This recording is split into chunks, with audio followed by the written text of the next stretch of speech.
Okay, so now that you guys are beginning chapter 4 of your book, you are starting the new section of the book, which is called The Six Senses, Part 2. So Part 2 of the book is really focused on the different aptitudes that we need to begin to develop to become more right-brained individuals. So with each of these chapters, you're actually going to do an activity that will require you to think about the six senses and to actually put them into practice a little bit. So the introduction to this section starts on page 65. And I'm going to go ahead and read that to you. It's just a few pages here. And it really covers the six senses and then gives you sort of an idea of what he's going to be discussing and talking about within these chapters. And I will create another video explaining to you the portfolio assignments, and they can all be accessed in the same place. So I made this big sway for you guys, and I'll explain that in another video. But we're going to get started by just reading this short introduction to the six senses on page 65. In the conceptual age, we will need to complement our L-directed reasoning by mastering 6 essential R-directed aptitudes. Together, these 6 high-concept, high-touch senses can help develop the whole new mind this era demands. Number 1, not just function, but also design.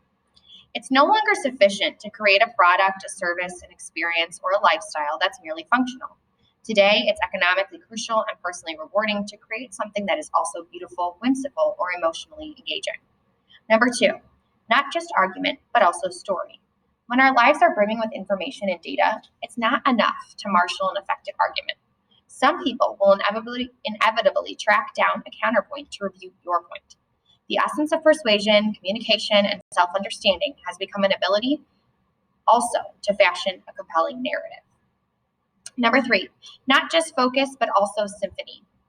Much of the industrial age and information ages require focus and specialization. But as white-collar work gets routed to Asia and reduced to software, there's a new premium on the opposite aptitude, putting the pieces together, or what I call symphony.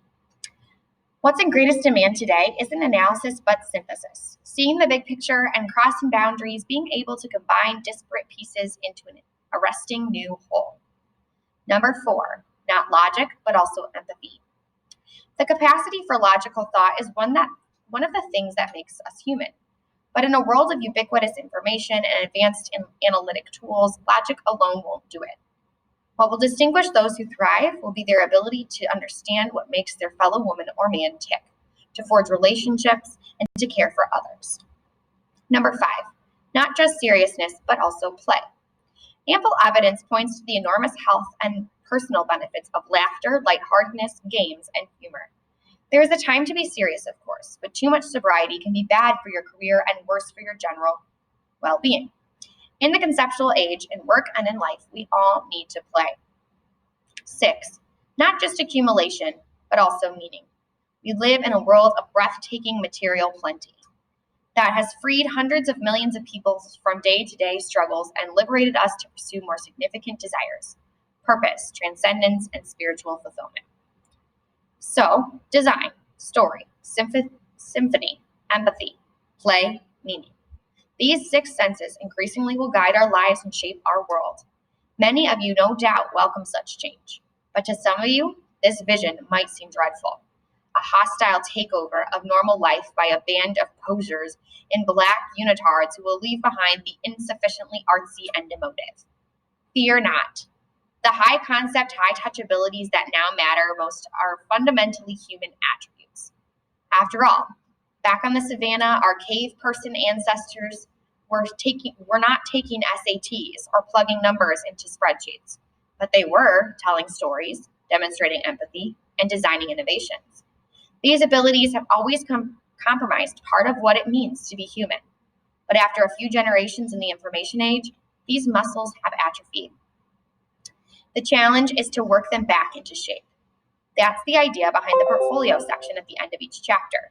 This collection of tools, exercises, and further reading materials will send you on your way to developing a whole new mind. Anyone can master the 6 conceptual age senses, but those who master them first will have a huge advantage. So let's get started. Okay, so now you are ready to begin chapter 4, which is the chapter about design.